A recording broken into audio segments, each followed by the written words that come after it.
My name is Nancy Coleman, 27, an accountant in Chicago. It was my brother's 30th birthday at an Italian restaurant, and his words hit me like a brick. He stood up, glass-raised eyes glinting with something cruel, and said, "You're not my sister, and that apartment isn't yours."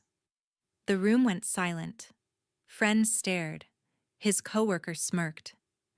I felt my face burn not from shame, but from a rage I'd buried for years. I'd been carrying him, paying the rent, the bills, everything while he partied and made excuses.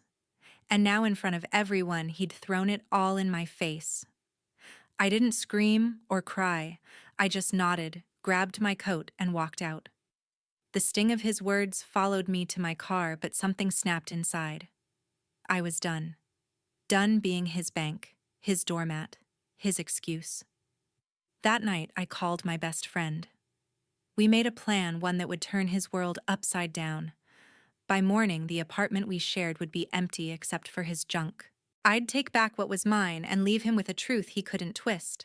He thought he could humiliate me and walk away. He was wrong. What I did next wasn't just payback. It was a reckoning. And when he came crawling back, whining to our mom, I had proof he couldn't deny. Want to know how I made him face the consequences? Stick around, this story's just getting started. If you love real family drama with jaw-dropping twists, hit subscribe and join me for the full story. Travis and I had been sharing a Chicago apartment for 3 years. I'm an accountant, and I paid 80% of our rent, $2,000 a month, plus electricity, water, and internet. My brother, a salesman, barely scraped by. His commission checks were inconsistent, yet he always had excuses. Work slow, or I'll make it up next month. Next month never came. I'd write checks, transfer money, and track every bill in a spreadsheet while he'd shrug and say, "You're better at this stuff." I wasn't just covering rent. I was carrying his life. 3 years of promises, 3 years of nothing. Our mom, living in a small house in the suburbs, never saw it that way. She'd call him weekly, asking about his job, his plans, his life. Me, I got a quick, "How's work?" if I was lucky. Once she spent 20 minutes praising his hustle while I listened on speaker, my stomach twisting. She'd send him birthday cards with cash, but mine came with a note. "Keep working hard." It wasn't just favoritism. It felt like I was invisible. I told myself it didn't matter, that I was the responsible one, but every call chipped away at me. The breaking point came at his 30th birthday party. The Italian restaurant was upscale with dim lights and clinking glasses. He'd insisted on throwing a big bash, knowing I'd foot most of the bill. I didn't mind at first. It was his milestone, and I wanted him to feel special. I reserved the private room, paid the deposit, even bought a cake. Friends filled the table, laughing, toasting. He drank too much, his voice louder with each glass of wine. Then, out of nowhere, he stood up, swayed, and pointed at me. His words were sharp, deliberate. "You're not my sister, and that apartment isn't yours." Laughter stopped. Eyes turned to me. His friends exchanged glances, some smirking, others frozen. I sat there, my fork still in hand, feeling like I'd been slapped. I'd spent years rationalizing his behavior. He was my brother, after all. Growing up, we'd been close, sharing secrets, sneaking snacks past bedtime. But somewhere along the way, he'd changed. Or maybe I'd just been blind. When we moved in together, I thought it'd be temporary. I'd help him get back on his feet after a bad breakup and a worse job market. But 3 years later, I was still paying for everything. He'd buy new sneakers, go out with friends, post selfies from bars, while I covered the rent alone. I'd ask for his share, and he'd grin, promising, "I'll get you next time." I kept track every dollar, every excuse. My spreadsheet showed he owed me $20,000, a number that grew with every missed payment. Mom's calls made it worse. Last month, she told me to be patient with him, that he was trying his best. Trying. He hadn't paid a utility bill in 2 years. I'd bite my tongue, nod through her lectures, but her words stung. She'd always seen him as the golden child, the one with big dreams, while I was just the steady one, expected to hold it all together. I never complained, never pushed back. I thought that's what family did, support each other no matter what. But that night, sitting at the table, his words echoing in my head, I realized I wasn't supporting him. I was enabling him. The hurt wasn't just from what he said, it was the truth behind it. He didn't see me as his sister, not in the way that mattered. To him, I was a safety net, someone to lean on without giving back. The apartment, the bills, the years of sacrifices, they weren't ours, they were mine. And he'd thrown it in my face in front of everyone like it was a joke. I stared at my plate, the cake untouched, and felt something shift. All the years of swallowing my frustration, of hoping he'd change, of believing family came first, they crashed down. I wasn't just hurt, I was done pretending. The inequality, the excuses, the weight of carrying him, it had to end. I didn't know how yet, but I knew I couldn't let this go. That night, I sat in my car outside the restaurant, my hands gripping the wheel. The sting of my brother's words burned, but I wasn't crying. I was done with that. I pulled out my phone and called Lance, my best friend from college. He picked up on the second ring, his voice steady, grounding me. I spilled everything: how Travis stood up drunk and told everyone I wasn't his sister, how he claimed the apartment I paid for wasn't mine. My voice shook, not from sadness but from a fire I hadn't felt in years. Lance listened, not interrupting, until I finished. "You've been carrying him too long," Lance said, his tone sharp. "He's using you, and that stunt tonight proves it. You need to cut him off." I nodded, though he couldn't see me. He was right. For 3 years, I'd paid nearly all our rent, $2,000 a month, while Travis tossed out empty promises. Lance didn't stop there. "Take back what's yours," he said. "The stuff you bought the money he owes, make him face reality." It wasn't just advice. It was a wake-up call. I'd let Travis lean on me, but no more. We started planning. I listed everything I'd bought for the apartment: a 55-inch TV, a leather sofa, a dishwasher I'd saved up for. Those were mine, not his. Then there was the money, $20,000 he owed me. Rent, utilities, even personal loans when he needed a little help. I'd kept every receipt, every text where he swore he'd pay me back. Next month, he'd say, or, "once I close this deal." He never did. My spreadsheet tracked it all. Dates, amounts, his excuses. It was my ammunition. Lance and I mapped out the next steps. "Tomorrow morning," he said, "I'll bring a moving van. We'll take your stuff, transfer the lease, and put the bills in his name."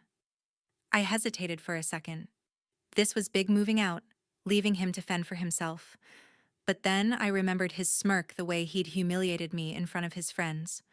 No, this wasn't just about getting even. It was about taking back my life. I told Lance I was in. He promised to be there at 8 sharp with a rented van and a couple of guys to help. The lease was the next hurdle. I'd signed it originally, but Travis was on it too. I'd call the landlord first thing in the morning, explain I was moving out, and transfer the full responsibility to him. The utilities, electricity, water, internet, were in my name. I'd switch those too. Let him deal with the bills for once. Lance suggested leaving a note, something short to make it clear this wasn't a game. I like that. A simple message to hit him where it hurt, to show he couldn't walk over me anymore. I opened my phone and scrolled through my evidence. Texts from Travis, months old. "I'll get you the rent next week, promise." Another from last year. "Thanks for covering me, sis, you're the best." I almost laughed at that one. The best. To him, I was a free ride. I had screenshots of bank transfers, utility bills, even a loan he'd begged for to fix his car. $20,000, all documented. I saved everything to a cloud folder just in case he tried to twist the story later. Lance agreed it was smart. "He's not getting out of this," he said. As we talked, my anger turned into resolve. I wasn't just taking my stuff. I was reclaiming my boundaries. Travis had taken advantage of me for years, banking on my silence, my loyalty. But loyalty doesn't mean letting someone walk all over you. Lance's voice crackled through the phone, pulling me back. "You sure about this?" he asked. I didn't hesitate. Absolutely. This wasn't about revenge. It was about justice. I'd given him chance after chance, and he'd thrown it back in my face. Now he'd see what it felt like to stand on his own. By the time we hung up, it was past midnight. I drove to a hotel, my mind racing with the plan. Tomorrow we'd strip the apartment of everything I'd paid for. Travis would come home to nothing but his own mess. The lease, the bills, the reality it would all be his. I felt a weight lift, not completely, but enough to breathe. For the first time in years, I wasn't thinking about what he needed. I was thinking about me. The next morning, Lance pulled up with a rented moving van. The sun was barely up, but I was wired running on coffee and determination. My best friend hopped out, flanked by two guys he'd roped in to help. I didn't waste time with small talk. We walked into the apartment I'd shared with my brother for 3 years now, just a stage for what came next. I pointed out everything I'd bought: the 55-inch TV mounted on the wall, the leather sofa I'd saved up for the dishwasher I'd installed when we moved in. Travis's stuff, his rickety table and mismatched chairs, stayed behind. This wasn't his home anymore. It was his wake-up call. We started with the TV. Lance unhooked it while I packed the cables, my hand steady, but my heart racing. The sofa was heavier, but the four of us managed maneuvering it through the narrow doorway. The dishwasher took longer, unbolting it, disconnecting the water line, but I wasn't leaving a single thing I'd paid for. Every item we loaded into the van felt like peeling back a layer of Travis's lies. He'd lived off me never contributing, and I was done. By 9, the apartment looked gutted, his old furniture sitting alone like a bad joke. I called the landlord next. He was a gruff guy used to my timely payments. "I'm moving out," I told him. "Travis is taking over the lease." He didn't ask questions, just sent me the paperwork to sign. I filled it out on my phone, transferring the full responsibility to my brother. Then I tackled the utilities: electricity, water, internet. I spent an hour on hold with each company, switching every account to his name. It was tedious, but satisfying. For the first time, he'd have to deal with the bills himself. I double-checked each confirmation email, saving them in a folder labeled Travis's Problem. On the kitchen table, I left a note. I wrote it in black ink, my handwriting sharp. "This apartment isn't your free ride." It wasn't just a message. It was the line I was drawing. Lance read it, nodded, and said, "That'll hit him hard." I hoped so. Travis needed to feel the weight of his choices the way I'd felt his words at the party. I didn't linger on the note, though. I had one more step to lock this down. I pulled out my phone and opened my cloud folder. Every receipt, every text, every bank transfer was there, proof of the $20,000 he owed me. Rent payments, utility bills, even the cash I'd lent him for emergencies that turned out to be bar tabs. I photographed the empty apartment, the note on the table, the confirmation emails from the landlord and utility companies. If Travis tried to spin this, I'd be ready. I wasn't just protecting myself. I was building a case he couldn't dodge. Lance watched me, his expression serious. "You're not messing around," he said. I didn't respond. I didn't need to. As we loaded the last box into the van, I stood in the doorway looking at the bare apartment. The walls seemed emptier than I'd expected, the silence heavier. I felt a rush of relief, like I'd shed a weight I'd carried too long. But there was a knot of anxiety, too. What if Travis lashed out? What if he dragged our mom into this? I pushed the thoughts down. I'd spent years worrying about his reactions, his excuses. Not anymore. I locked the door behind me, the click final, like closing a chapter. Lance drove the van to a storage unit I'd rented nearby. We unloaded everything: TV, sofa, dishwasher, stacking them neatly inside. I'd figure out what to do with them later. For now, they were safe out of Travis's reach. As we finished, Lance clapped me on the shoulder. "You did the right thing," he said. I nodded, but the mix of emotions churned inside me. Relief, yes, but also a flicker of fear. Fear of the fallout of what Travis would say or do when he saw the apartment. Still, I wasn't turning back. I'd given him too many chances and he'd burned them all. Driving away, I felt lighter but not free. Not yet. The apartment was his now, along with the rent, the bills, and the truth. I didn't know how he'd react, but I was ready for it. My phone buzzed as we pulled onto the highway and I ignored it. Whatever Travis had to say could wait. I'd made my move, and for the first time in years, I was the one in control. By noon, my phone lit up with Travis's texts. The first one was a single word: seriously. Then a barrage followed, each one angrier than the last. "You're so selfish," he wrote. "This is low even for you, leaving me with nothing. You're irresponsible." I stared at the screen, my jaw tight. Irresponsible. I'd paid his way for 3 years, and now I was the villain. His words didn't hurt. They just fueled the fire. I didn't reply. Let him stew. Then came the Instagram Reels video. My brother posted it an hour later and a friend sent me the link. I watched my stomach twisting. Travis stood in our gutted apartment, panning the camera across the empty living room, his old table and chairs looking pathetic in the center. "This is what my sister did," he said, his voice thick with self-pity. "She took everything, TV, sofa, dishwasher, and left me like this. I'm struggling and she just bailed." He zoomed in on the note I'd left. "This apartment isn't your free ride." His caption read, "Family's supposed to stick together, right? Guess not." The video had already racked up views and the comments were a mess, some pitying him, others calling me heartless. Our mutual friends blew up the group chat. I'd muted it, but notifications kept coming. One friend messaged me privately.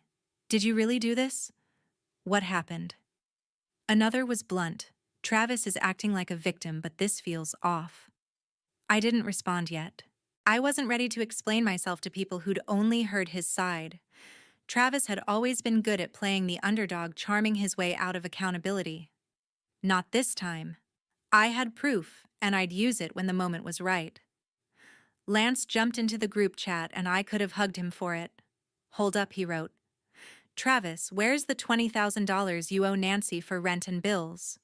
You don't get to play victim when you've been freeloading." The chat went quiet for a bit, then exploded again. Some friends backed Lance, asking Travis to explain. Others stayed neutral, waiting for more context. Travis fired back, dodging the question. "This isn't about money. It's about family betraying you." I rolled my eyes. He was deflecting as always, but Lance's pushback had planted a seed. People were starting to question his story. The Instagram Reels comments were worse. Strangers piled on "Your sister's cold-blooded," or "How do you even recover from this?" But others weren't buying it. "Why's the apartment in her name?" "If you're so independent," one comment read. Another, "Sounds like there's more to this story." The split was almost even, half sympathizing with Travis, half suspicious. I scrolled through, my finger hovering over the reply button. Every part of me wanted to fire back, to post the receipts, the texts, the bank transfers. I'd saved everything, 3 years of payments, his empty promises, the $20,000 he'd never repaid. But I held off. Dropping it all now would be too soon. I wanted him to dig his hole deeper. Lance called me that afternoon. "He's spiraling," he said, almost laughing. "Keeps texting the group saying you've ruined his life. You good?" I was, mostly. Seeing Travis's tantrum unfold felt validating, but it also stirred unease. He wasn't just mad, he was trying to turn everyone against me. I told Lance I was sticking to the plan. Stay quiet, let him talk, then hit back with the truth. "Smart," he said. "He's got no leg to stand on once you show what he's done." I hung up, feeling a strange calm. Travis's outburst was loud, but it was hollow. He couldn't erase the numbers in my spreadsheet. I spent the evening at the hotel, my laptop open, reviewing my evidence. Screenshots of his texts. "I'll pay you back next month, swear." Bank statements showing my payments for rent, utilities, even his car repair. Emails from the landlord and utility companies confirming the accounts were now in his name. I organized it all ready to share when the time came. Travis's video was still gaining traction, but I wasn't worried. His narrative was crumbling and I hadn't even spoken yet. The group chat buzzed with more questions, some directed at me, but I stayed silent. Let them wonder. Let Travis sweat. This wasn't about revenge, it was about setting the record straight. Travis had spent years dodging responsibility and now he was facing the consequences. I wasn't the selfish one. I wasn't the one who'd betrayed family. As his texts kept coming, each one more desperate, I felt steadier. He could scream into the void all he wanted. I had the truth, and soon everyone else would too. 2 days later, Mom called me from her house in the suburbs. I was at the hotel staring at my laptop when her name flashed on my phone. I braced myself. Nancy, she said, her voice tight. How could you do this to Travis? He's struggling to survive and you just abandon him. My chest tightened. Janet's words weren't new. She'd always taken his side. But hearing them now, after everything, cut deeper. She went on about how Travis was trying so hard to make ends meet, how I'd left him with nothing. Not once did she ask about me, my reasons, or the years I'd carried him. It was like I didn't exist. I didn't argue. I'd learned long ago that Janet's favoritism was unshakable. Instead, I said, "Mom, I did what I had to." She sighed, disappointed, and hung up after telling me to think about family. Family, I'd thought about family every time I paid his rent, every time I let his excuses slide. I sat there, the silence of the hotel room pressing in, feeling a loneliness I hadn't expected. My own mother couldn't see my side, and that hurt more than Travis's words ever had. But I wasn't backing down. I opened my laptop and sent my evidence to Lance. The folder was airtight screenshots of bank transfers for rent and utilities texts from my brother promising to pay me back soon, receipts for the TV, sofa, and dishwasher. $20,000 worth of proof that Travis had leaned on me without giving anything back. I included his recent messages where he called me selfish and the utility confirmations now in his name. Lance texted back instantly, "This is gold. Want me to share it?" I gave him the green light. It was time to let the truth speak. Lance posted in our group chat that evening. He didn't hold back, sharing key screenshots, Travis's texts promising payment, my bank statements showing 3 years of rent, even a photo of him flaunting new sneakers on Instagram while I covered his bills. "This is who's struggling," Lance wrote. "Travis owes Nancy 20 grand and never paid a dime of rent." He added a screenshot of Travis's reel, pointing out how he'd conveniently left out his freeloading. The chat lit up. Friends who'd been silent started asking questions. "Is this true?" One wrote. "Travis, you didn't mention this?" Said another. A few suggested I talk to him, try to work it out. I shook my head. Work it out. He'd had years to do that. The shift in the group chat was slow but noticeable. Some friends who'd bought Travis's sob story started backing off their messages, more cautious. One sent me a private text. "I had no idea he owed you that much.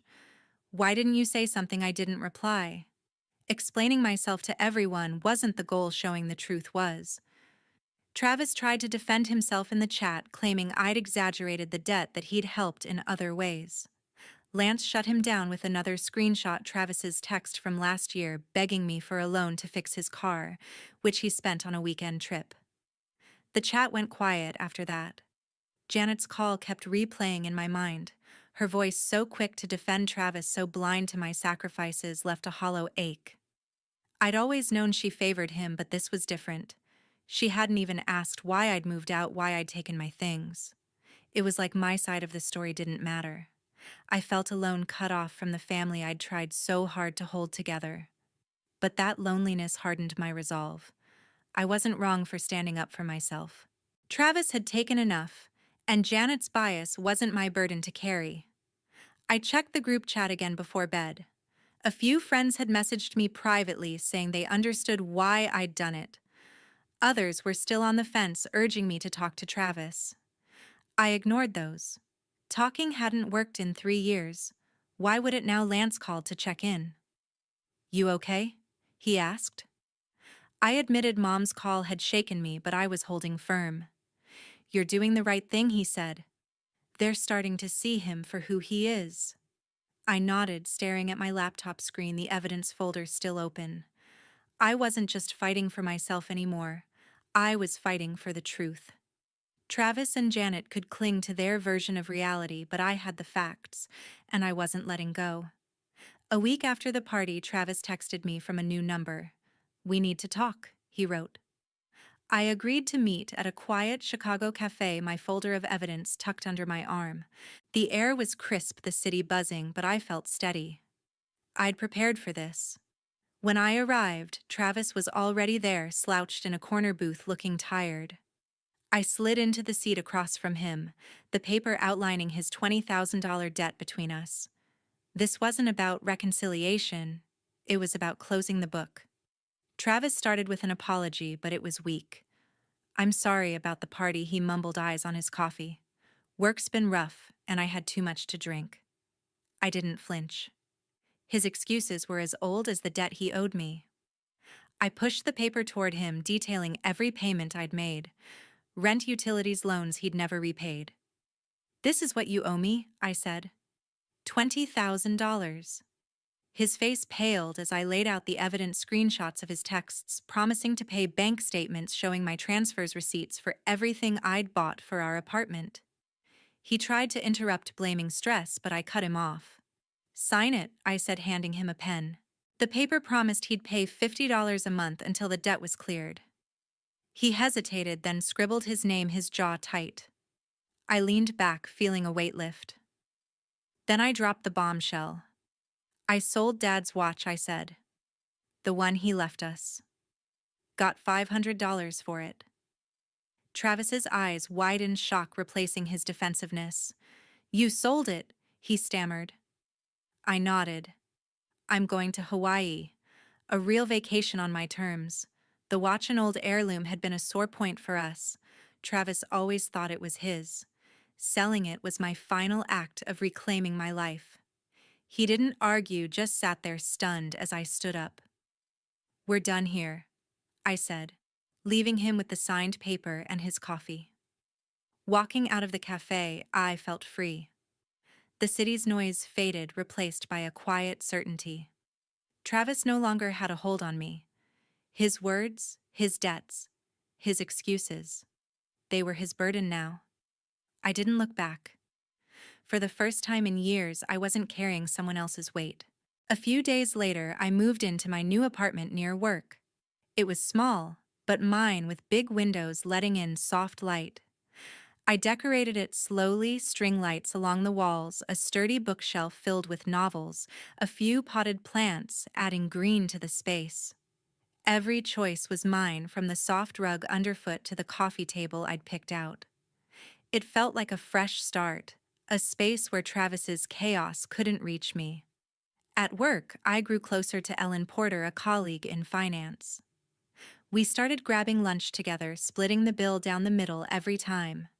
Ellen was sharp, funny, and meticulous about fairness, a stark contrast to my brother.